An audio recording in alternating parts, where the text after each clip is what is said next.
In this tutorial, we will show you the step-by-step process of converting EarthLink DAT files to other formats, using the RecoveryTools EarthLink DAT Migrator. To install our EarthLink DAT Migrator, download it from the link in the video description. After installation, simply launch the software. To begin, click the Next button. This tool provides users with select file or select folder options. Users can choose either one of the available options. Click Next. Check on checkbox to select the folder that you want to export. Click Next. Saving option allows you to save the file in your desired format for conversion, such as PSD, MSG, EML, MBOX, and many others.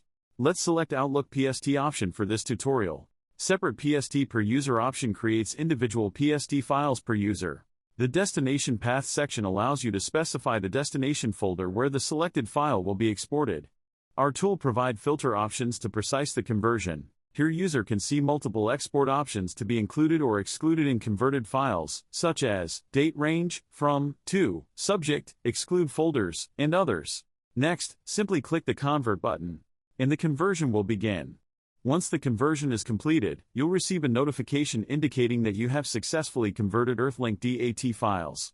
Click OK, and open the destination folder to access the newly converted file. Please note, to view the exported PSD file, the user must import it into Outlook using Import/Export option. And that's it for this video. Thank you for watching.